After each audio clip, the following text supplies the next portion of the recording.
बिस्मिल्लाहिर्रहमानिर्रहीम। Dear students, हम पढ़ रहे थे यूनिट वेक्टर को। तो यूनिट वेक्टर को हम डिफाइन करते हैं, a vector is defined as which has magnitude as well as direction, these are called unit vectors. This is the definition of vector. Vector वो होता है जिसमें मैग्नीट्यूड एंड डायरेक्शन, तो इसको हम कहते हैं यूनिट वेक्टर।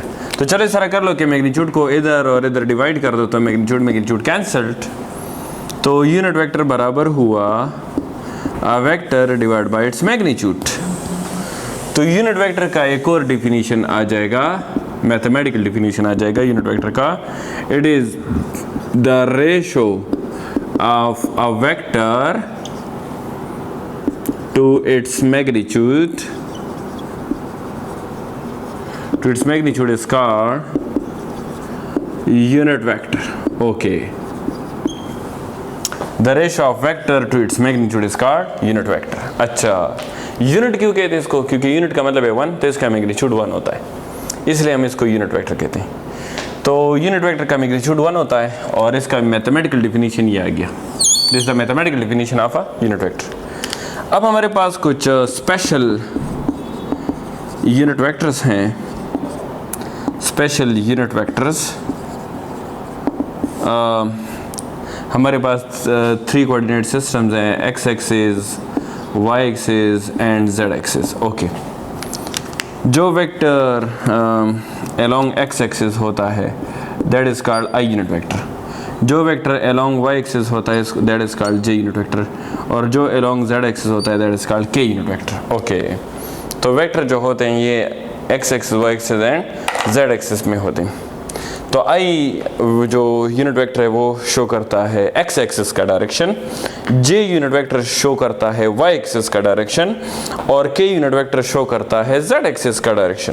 सपोज ये हमारे पास एक वेक्टर है ए, हमें क्लियर नज़र आ रहा है कि वेक्टर ए जो है ये एक्स एक्सिस के डायरेक्शन में है, तो हम इसको डिफाइन करते हैं।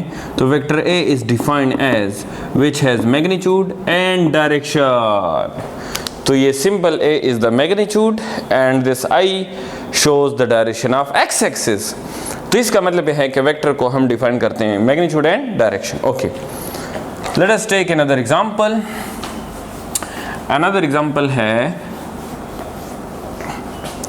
सपोज ये हमारे पास एक वेक्टर बी है, हमें क्लियर नज़र आ रहा है कि जो वेक्टर बी है ये अलोंग वाई एक्सिस है। तो vector B is defined as which has magnitude and direction. तो ये बी मॉडुलस शोज मैग्नीट्यूड और this J shows direction of Y axis.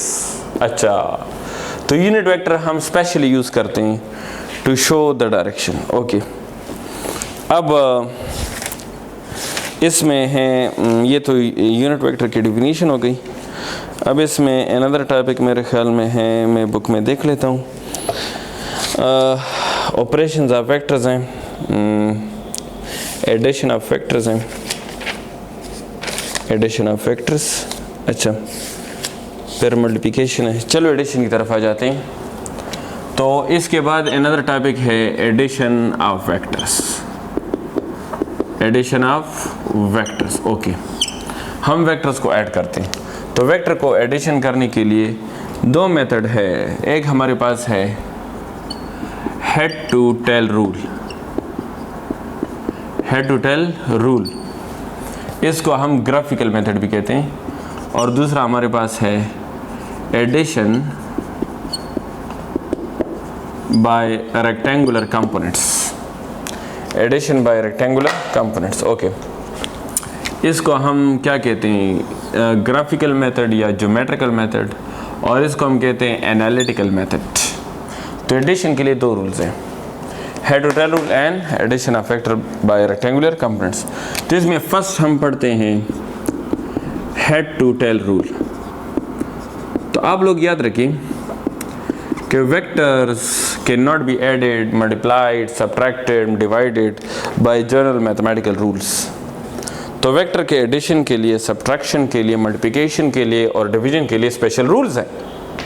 तो पहले रूल हम पढ़ते हैं for the vector addition, that is head to tail rule. Okay, तो head to tail rule जो है, हेड टू टेल रूल ये एडिशन का रूल है। तो चलो हम इसको लिख लेता हूँ, मैं इसको अपनी ज़ुबान में लिख लेता हूँ, बुक को ना देखें, बुक में आप लोग थोड़े से कंफ्यूज हो जाएंगे, तो जो मैं लिख रहा हूँ उसको आप लोग फॉलो करें। ड्रॉ द फर्स्ट वेक्टर, मैं आपको बहुत आसान लैंग्वेज में लिखवा देता हूँ। Draw the first vector from the origin, draw the second vector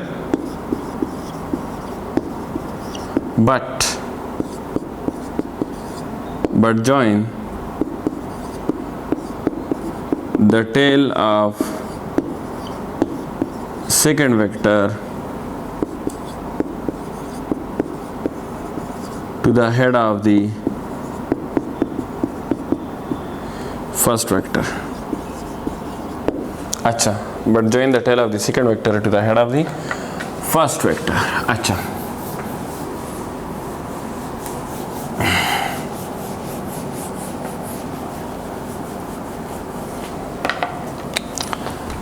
draw the third vector,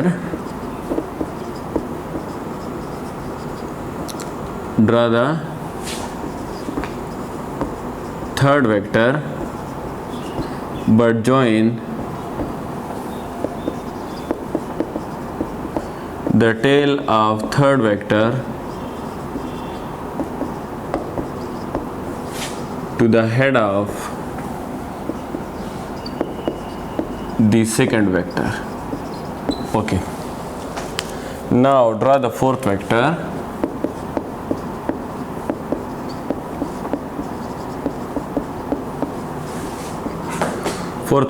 but join the tail of fourth vector to the head of third vector and so on. Okay, you can add multiple of vectors. Okay, at last लिख लेता हूँ red marker से, at last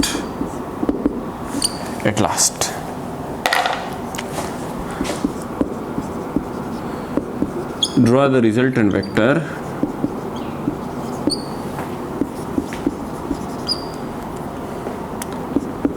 which is connected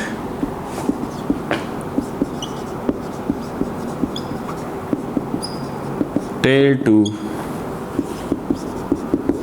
the first vector and head to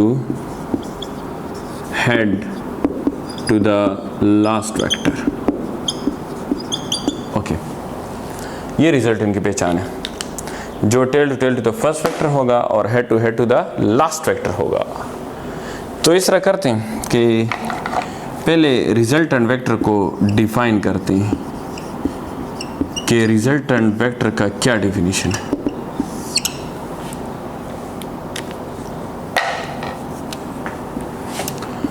A single vector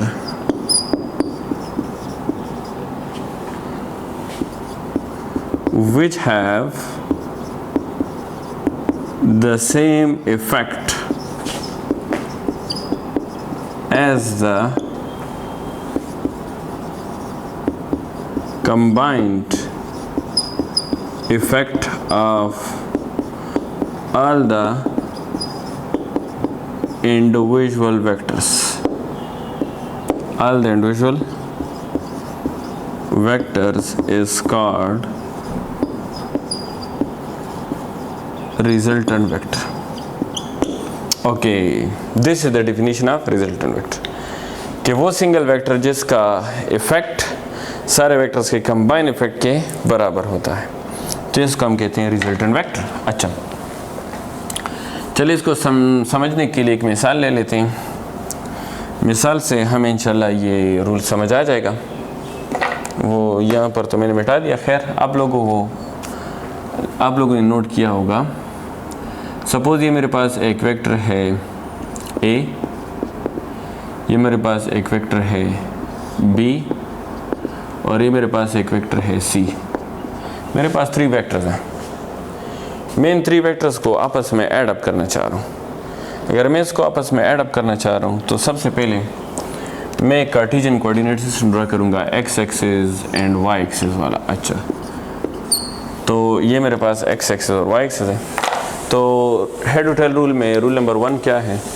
rule number 1 है कि draw the first vector. तो draw the first vector कौन सा है? ए। वो इधर मैंने लिखा था, आपको आपने नोट किया होगा। Draw the first vector. First vector कौन सा है? A. So draw the first vector which is A. तो ये मैंने ड्रा किया A. Draw the first vector which is A. जिस डायरेक्शन में गिवन है उसी डायरेक्शन में ड्रा करना है। अच्छा, draw the second vector which is B. ये बी है, बट इधर मैंने लिखा था but join the tail of second to the head of first. तो सेकंड का जो टेल है वो फर्स्ट के हेड के साथ आप लोगों ने मिलाना है। तो draw the second vector but join the tail of second vector to the head of first vector.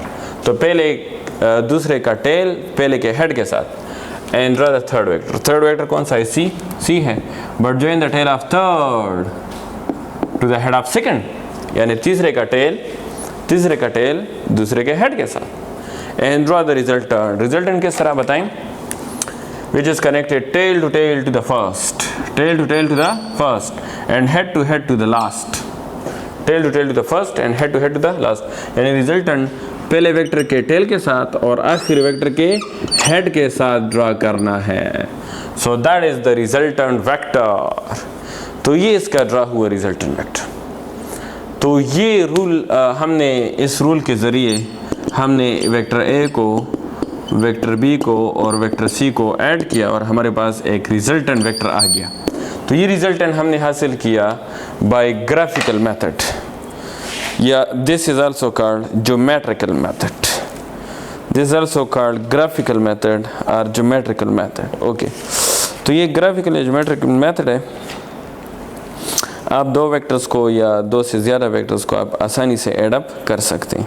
अच्छा, अब अगर आपसे कोई कहे कि वेक्टर्स एडिशन में कम्यूटेटिव प्रॉपर्टी वैलिड है या इनवैलिड है, तो आप कहेंगे वैलिड है भाई, बिल्कुल वैलिड है। तो कम्यूटेटिव प्रॉपर्टी के लिए मैं ले लेता हूँ सिर्फ 2 वेक्टर्स, क्योंकि 2 वेक्टर्स पर टाइम वेस्ट नहीं होगा। 3 वेक्टर्स भी ले सकते हैं, 4 वेक्टर भी ले सकते हैं, आपकी मर्ज़ी। अच्छा, तो मैं पहले बात करता हूँ commutative property with respect to addition. Commutative property with respect to addition. Okay, तो ये बराबर है a plus B is equal to B plus A. तो चलो इसको प्रूफ करते हैं कि a plus B is equal to B plus A कैसे है। Let us consider this is vector A, या वेक्टर ए को आपकी मर्जी जिस डायरेक्शन में भी लो। चलो मैं वेक्टर ए को, चलो इस तरह से ये वेक्टर ए है and this is vector B. तो मैं इन दोनों को ऐड अप कर रहा हूँ by head to tail rule. So taking left hand side, left hand side इस इक्वेशन का क्या है? लेफ्ट हैंड साइड इस इक्वेशन का है a प्लस बी। तो पहले आप लोग लें a प्लस बी, तो ये इसका लेफ्ट हैंड साइड है। तो अगर आप देख लें, ये जो वेक्टर a है ये फर्स्ट वेक्टर है, वेक्टर b है ये सेकंड वेक्टर है। So draw the first vector which is a, draw the first vector which is a। तो देखें, draw the first vector which is a and draw the second vector which is b, second vector is b, so draw the second vector which is b, but join the tail of second vector to the head of first vector. Now draw the resultant which is connected tail to the first, head to the last. That is the resultant vector of a plus b. Okay, now taking right hand side कौन सा है? right hand side है b plus a, yes, so b plus a is the right hand side. Okay, तो पहला vector कौन सा है? पहला वेक्टर इसमें है, पहला वेक्टर इसमें b, तो पहले b को ड्रा करना है, फिर a को ड्रा करना है। तो b ये हमारे पास इसमें पहला वेक्टर है, so draw the first vector which is b। तो मैंने पहले b को ड्रा किया। दूसरा वेक्टर है a, तो ये a ये वाला है, so draw second vector which is a, but join the tail of second to the head of first. दूसरा वेक्टर a है, तो a का टेल दूसरे के हेड के साथ, एंड ड्रा द रिजल्टेंट किस तरह? Tail to the first, head to the last, that is the resultant. तो देखिए, ये पहला वाला रिजल्टेंट और दूसरा वाला रिजल्टेंट सेम, मतलब उसका मैग्नीट्यूड और इसका मैग्नीट्यूड बराबर, उसका डायरेक्शन और इसका डायरेक्शन बराबर।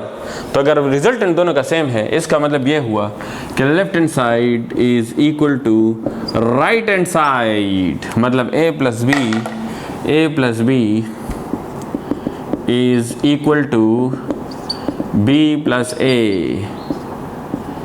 Plus b is equal to b plus a. Okay, so commutative property is valid with respect to addition of factors. तो with respect to addition of factors commutative property जो है ये valid है। अच्छा, तो अब आ जाते हैं, एक दूसरा टॉपिक है multiplication of vector bye scalar quantity, multiplication of vector bye a scalar quantity. Okay, multiplication of a vector with a scalar number.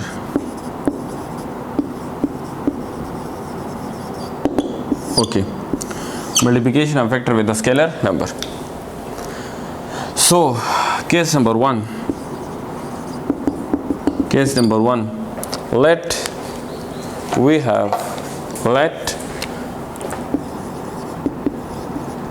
have a positive number. Let we have a positive number, say plus 3, positive number say plus 3, for example plus 3. Okay, and we have vector a vector a which is 5 centimetre towards east. Okay, तो हमारे पास एक vector है कितना, 5 centimetre towards east. तो हमने इस vector के साथ ये नंबर मल्टीप्लाई करना है। तो देखिए आता क्या है, तो वेक्टर कितना है, वेक्टर है 5 सेंटीमीटर टूवर्ड्स ईस्ट। तो मैंने इस वेक्टर के साथ ये है a 5 सेंटीमीटर टूवर्ड्स ईस्ट, मैंने इसके साथ प्लस 3 नंबर मल्टीप्लाई करना है। कौन सा, प्लस 3 पॉजिटिव, आप कोई भी ले सकते हैं, प्लस 4 प्लस 5 प्लस 6 प्लस 7 कोई भी ले सकते हैं। तो मैंने इसके साथ 3 इधर भी मल्टीप्लाई किया और 3 इधर भी मल्टीप्लाई किया, तो बोथ साइड मैंने 3 को मल्टीप्लाई किया, तो 3 मल्टीप्लाई 5 15 सेंटीमीटर। तो अब देखें मैग्नीट्यूड ज़्यादा हुआ, yes, and direction remain same. तो इसका मतलब ये है कि पॉजिटिव नंबर मल्टीप्लाई करने से मैग्नीट्यूड 5 से हुआ 15, तो मैग्नीट्यूड ज़्यादा नजर आ रहा है, यस, मैग्नीट्यूड ज़्यादा हुआ and direction is remain the same, direction will remain the same. Case number 2, let a negative scalar number,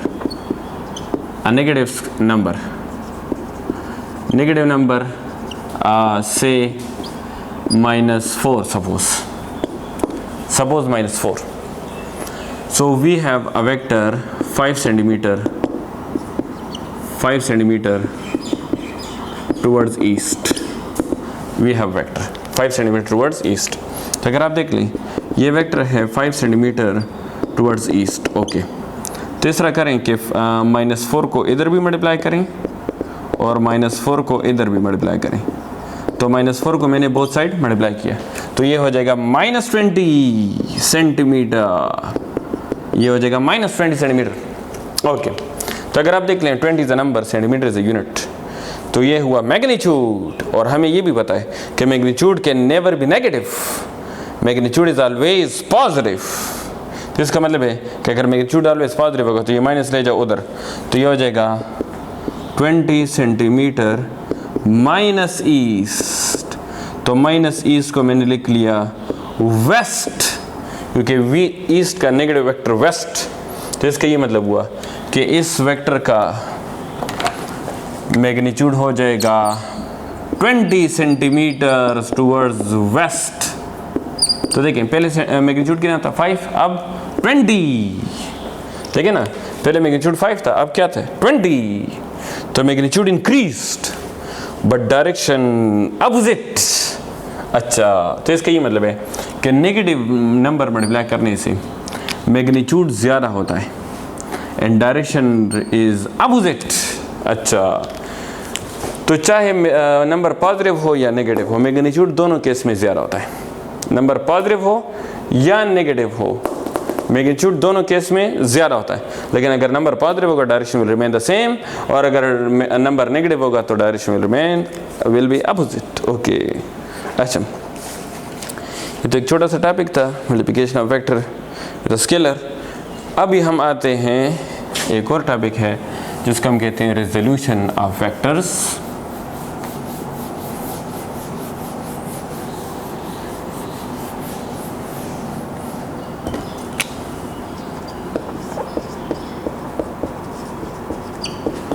resolution of vectors. Okay, resolution का मतलब है स्प्लिटिंग। रेजोल्यूशन का मतलब है स्प्लिटिंग, तो हम इसको डिफाइन करते हैं, the splitting of a vector into its components is called resolution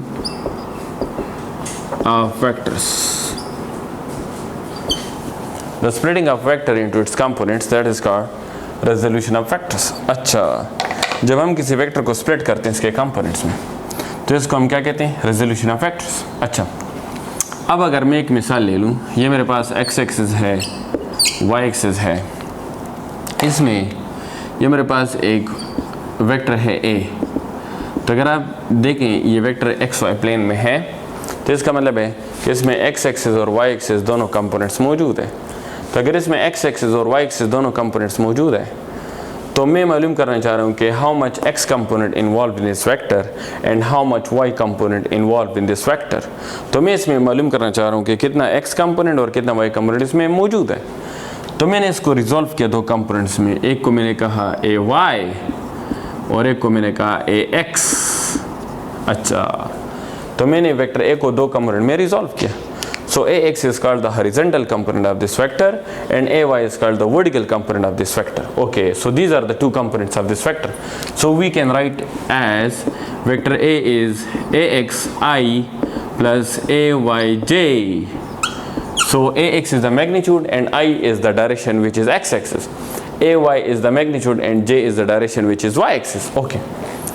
And ax and ay are perpendicular to one another, so they are called rectangular components. So how we can define the rectangular components? Look how we can define it. Those components which are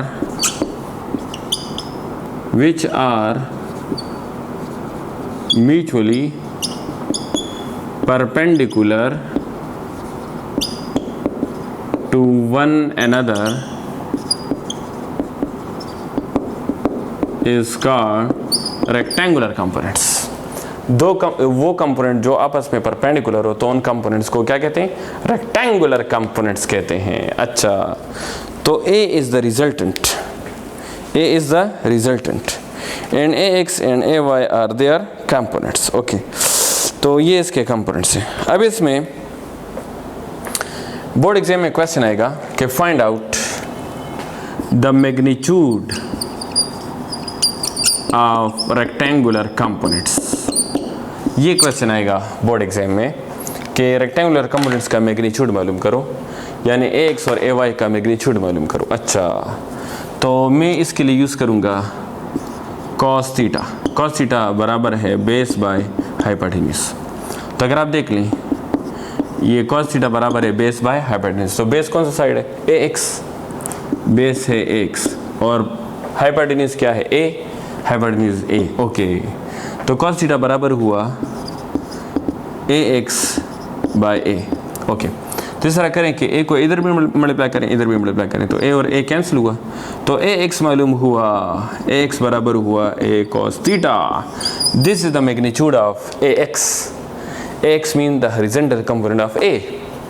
तो ये vector a का horizontal component है, तो ax बराबर है a cos theta.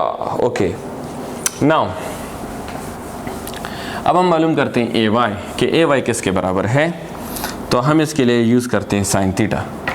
तो sine theta बराबर है perpendicular by hypotenuse, perpendicular by hypotenuse. Okay, तो अगर आप देख लें परपेंडिकुलर कौन सा साइड है, ए वाई, और हाइपोटेन्यूज है ए, तो पुटिंग कर दें इधर, तो ये आ जाएगा sine theta is equal to A Y divide by A. Okay, तो A Y divide by A, तो ये आ जाएगा sine theta is equal to A Y by A. तो इस तरह करें कि ये ए को इस तरफ शिफ्ट करें, तो ये आ जाएगा A sine theta is equal to A Y. तो ए वाई मालूम हुआ, तो ए वाई बराबर हुआ ए साइन थीटा। तो मैग्नीट्यूड ऑफ रेक्टेंगुलर कंपोनेंट्स मालूम हुआ, तो ए एक्स के बराबर है ए कॉस थीटा, ए वाई किसके बराबर है ए साइन थीटा। तो आप इसको वेक्टोरियल फॉर्म में भी ले सकते हैं, तो ए कॉस थीटा बराबर है ए का theta I and A Y बराबर है ए साइन थीटा। तो अगर आप इसको वेक्टोरियल फॉर्म में लिखते हैं तो इस पर एरो लगाएं, तो ये हुआ मैग्नीट्यूड और ये जे हुआ डायरेक्शन, तो ये इन दोनों का हुआ vectorial form of rectangular components. अच्छा, अब बोर्ड एग्जाम में ये क्वेश्चन आएगा कि find out the magnitude of resultant vector, find out the magnitude of resultant vector, ये आर का मतलब है resultant, find out the magnitude of resultant component. तो ये रिजल्टेंट ए है ना, तो ए का हमने मैग्नीट्यूड मालूम करना है। तो by Pythagoras theorem hypotenuse whole square is equal to base whole square plus perpendicular whole square, ये हमारे पास है पाइथागोरस थ्योरम, ये आप लोग जानते हैं, मैट्रिक में आप लोगों ने पढ़ा होगा। तो हाइपोटेन्यूज में क्या है ए, यस, तो ए स्क्वायर, बेस इसमें है ए एक्स, तो ये आ जाएगा ए एक्स स्क्वायर, और परपेंडिकुलर में है ए वाई, तो ये आ जाएगा A Y square. Okay, now taking square root on both side, तो ये हो जाएगा A X square plus A Y square, under root लिया बोथ साइड, तो इधर स्क्वायर और अंडर रूट कैंसिल हो जाएगा, तो ये आ जाएगा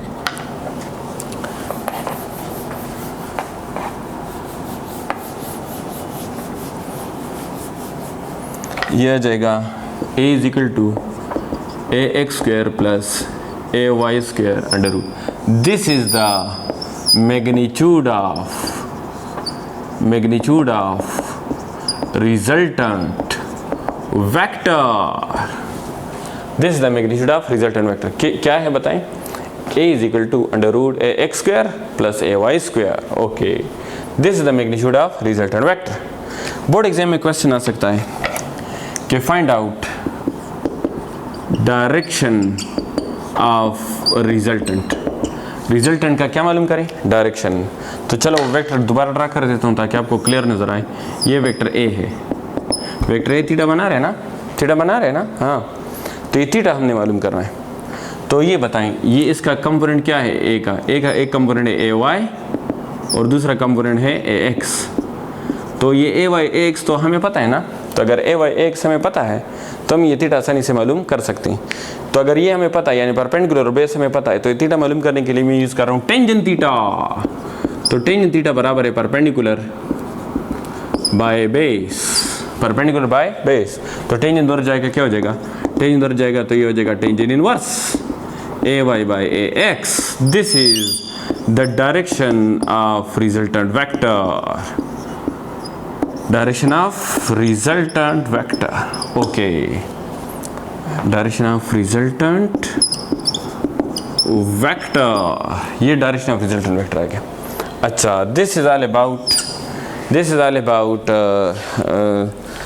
magnitude of resultant vector and direction.